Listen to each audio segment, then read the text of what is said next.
प्रिय विद्यार्थी, इस लॉकडाउन के समय जो आपका ऑनलाइन क्लास चल रहा है SLT इंटर कॉलेज के माध्यम से, आप उसका भरपूर उपयोग कर रहे हैं। तो चलिए आज का क्लास स्टार्ट करते हैं। तो आज के पहले आपको अवतल दर्पण से प्रतिबिंब कैसे बनता है इसके बारे में आपको बताया जा चुका। 6 कंडीशन थे, उसमें 6 के 6 कंडीशन आपको बताया जा चुका है। अब आज आपको उत्तल दर्पण से प्रतिबिंब कैसे बनता है इसके बारे में आपको पढ़ना है। तो सबसे पहले आपको यह जानना है कि इसमें 2 कंडीशन पाए जाते हैं। एक आपका, यदि कोई वस्तु उत्तल दर्पण के सामने अनंत पर रखी गई हो तो उसका प्रतिबिंब कैसे बनता है इसके बारे में आपको जानना है। तो चलिए क्लास को स्टार्ट करते हैं पहले कंडीशन से। तो आपको पढ़ना है पहला कंडीशन,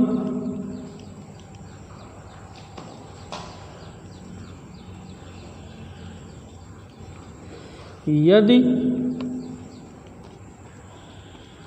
कोई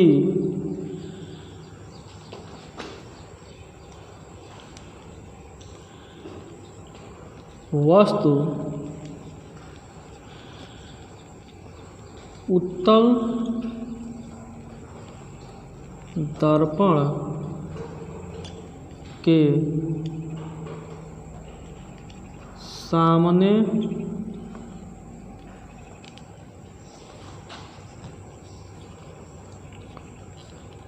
अनंत पर रखी गई हो तब उसका प्रतिबिंब कैसे बनता है, आपको इसके बारे में जानना है। तो आपको पहले भी बताया जा चुका है, जब अवतल दर्पण से प्रतिबिंब कैसे बनता है इसके बारे में जब आपको बताया जा रहा था तो आपको पहले भी यह बताया जा चुका है। इसमें 4 बिंदुओं को क्या करना है, मेंशन करना रहता है। तो सबसे पहला जो आपका पॉइंट होता है उसको देखिए। आपका पहला पॉइंट होता है प्रतिबिंब की स्थिति।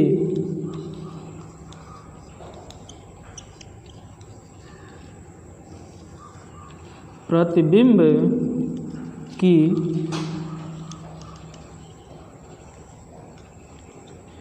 स्थिति। तो प्रतिबिंब की स्थिति में हम सबसे पहले क्या करते हैं, किरण आरेख के माध्यम से चित्र को बनाते हैं। तो चलिए यहाँ पर किरण आरेख के माध्यम से हम क्या करें, चित्र को बनाएं। तो यह आपका उत्तल दर्पण लिया जाएगा। तो आप उत्तल दर्पण लीजिए।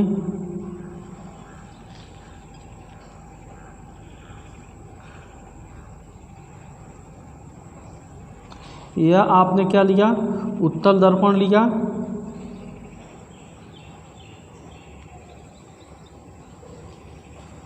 यह आपका मुख्य अक्ष हो गया, यह आपका ध्रुव हो गया, मुख्य फोकस हो गया, और यह वक्रता केंद्र C हो गया।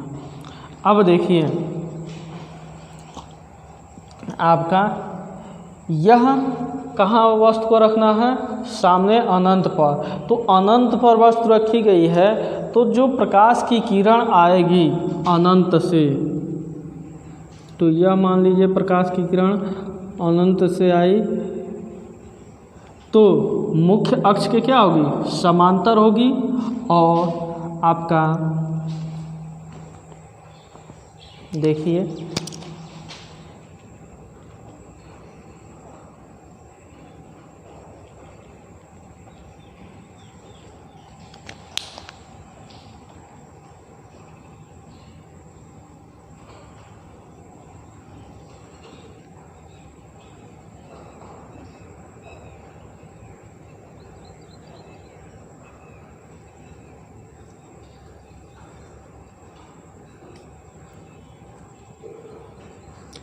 नियम के अनुसार जो किरणें मुख्य अक्ष के समांतर होती हैं वह क्या होती है, परावर्तन के बाद मुख्य फोकस से आती हुई यहाँ पर क्या होती हैं, प्रतीत होती हैं। आपको उत्तल दर्पण के लिए बताया गया था जो किरणें मुख्य अक्ष के समांतर होती हैं वह परावर्तन जब हो जाता है, यानी दर्पण से टकराने के बाद से जब किरणें परावर्तित होती हैं तो यहाँ से देखिए यह मुख्य अक्ष के समांतर किरण चली और दर्पण पर पड़ी, तो दर्पण पर पड़ने के बाद से यहाँ से इसका क्या हो गया, यहाँ परावर्तन हो गया। तो इसमें आपको बताया गया था कि यहाँ पर नियम में कि जो मुख्य अक्ष के किरणें समांतर होती हैं उत्तल दर्पण में वह मुख्य फोकस से है आती हुई प्रतीत होती हैं। मतलब वह ऐसा आपको प्रतीत होगा कि वह किरण जो है मुख्य फोकस से होते हुई आपको प्रतीत हो रही है। तो देखिए यहाँ आपको इसको डॉटेड लाइन से हम क्या करते हैं, दिखाते हैं। इसको डॉटेड लाइन से हम ऐसे दिखाते हैं कि यह मुख्य फोकस से आती हुई क्या होगी, प्रतीत होगी। अब देखिए तो इसका प्रतिबिंब किरण कहाँ मिला है, मुख्य फोकस पर, तो इसका प्रतिबिंब कहाँ बनेगा, मुख्य फोकस पर। तो एक आध दो और किरणें आप लेकर यहाँ पर दिखाएंगे तब भी वह भी यहीं पर इसका परावर्तन होगा। तो हम एक ही किरण के माध्यम से यहाँ पर दिखा दे रहे हैं। प्रतिबिंब की स्थिति में आप एक दो किरणें और भी लेकर चल सकते हैं, उसमें तभी भी क्या होगा, परावर्तन के बाद से वह कहाँ पर मिलेंगी, मुख्य फोकस से आती हुई आपको क्या होंगी, प्रतीत होंगी। तो यहाँ पर देखिए प्रतिबिंब की स्थिति में आपको बताना क्या है, तो इसमें बताएंगे यदि कोई वस्तु उत्तल दर्पण के सामने अनंत पर रखी गई हो तो उसके प्रतिबिंब की स्थिति मुख्य फोकस पर प्राप्त होती है। और कहाँ, दर्पण के पीछे, दर्पण के पीछे यहाँ दिख रहा है ना, तो दर्पण के पीछे मुख्य फोकस पर आपको प्राप्त हो रहा है। अब दूसरा आपका कंडीशन क्या होता है,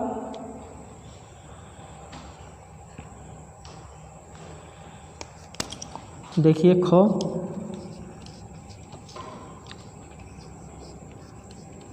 प्रतिबिंब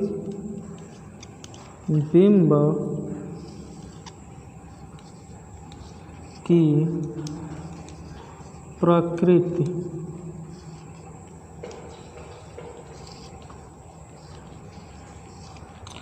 तो प्रतिबिंब की प्रकृति क्या हो रही है, यहाँ पर प्रकृति में आभासी होगा कि वास्तविक बनेगा।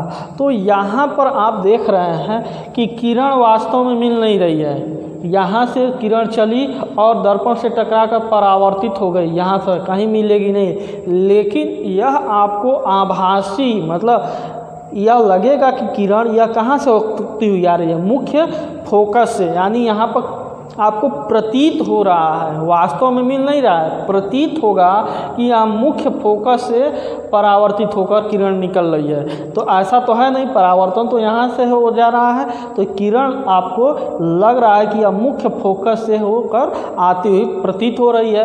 तो यहाँ पर क्या होगा, आभासी किरण, आभासी प्रकृति होगी, मतलब जो आपका प्रतिबिंब आपका प्राप्त होगा वह क्या होगा, आभासी प्राप्त होगा।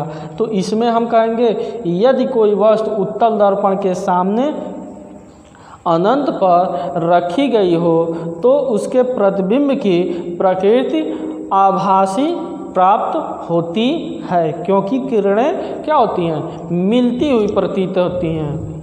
मिलती है यानी किरण ऐसा आपको प्रतीत होगा कि मिल रही है, वास्तव में मिल नहीं रही है लेकिन मिलती हुई प्रतीत होंगी। अब अगला कंडीशन क्या होता है आपका, तो अगला कंडीशन देख लीजिए, तीसरा आपका होता है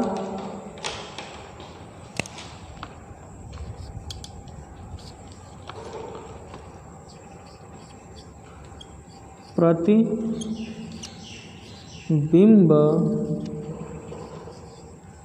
का विन्यास।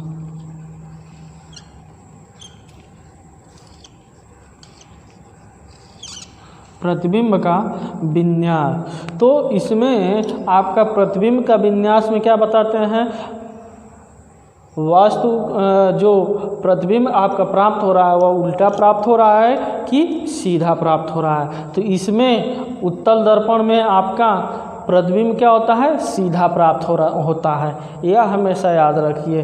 तो इसमें देखिए यहाँ पर प्रतिबिंब लगभग बिंदु आकार का मिल रहा है और यहीं पर बनेगा तो यह सीधा प्राप्त होगा। तो यहाँ पर इसमें कहेंगे यदि कोई वस्तु उत्तल दर्पण के सामने अनंत पर रखी गई हो तो उसके प्रतिबिंब का विन्यास सीधा प्राप्त होता है। अब इसके बाद से आपको बताना है प्रतिबिंब का आकार।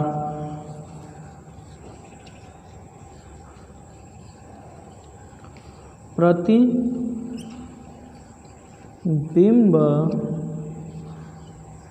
का आकार। प्रतिबिंब का आकार। तो प्रतिबिंब का आकार में देख लीजिए, यहाँ पर आपका प्रतिबिंब मुख्य फोकस पर प्राप्त हो रहा है तो छोटा एकदम बिंदु आकार का। तो इसमें कहेंगे यदि कोई वस्तु उत्तल दर्पण के सामने अनंत पर रखी गई हो तो उसके प्रतिबिंब का आकार बिंदु आकार का या फिर अत्यधिक छोटा प्राप्त होता है। तो यह आपका उत्तल दर्पण से प्रतिबिंब कैसे बनता है, पहला कंडीशन हो गया। अगले वीडियो में आपको इसका दूसरा कंडीशन और लास्ट कंडीशन बताया जाएगा, जो कि क्या होगा, अनंत और ध्रुव के बीच में कहीं पर वस्तु रखी गई हो तो उसका प्रतिबिंब आपको कैसे प्राप्त होगा, इसको अगले वीडियो में बताया जाएगा। तब तक आप इसको विधिवत किताब के माध्यम से, वीडियो के माध्यम से, दोनों के माध्यम से तैयार कर लीजिए। ठीक है, तो मिलते हैं अगले वीडियो में। तब तक के लिए धन्यवाद।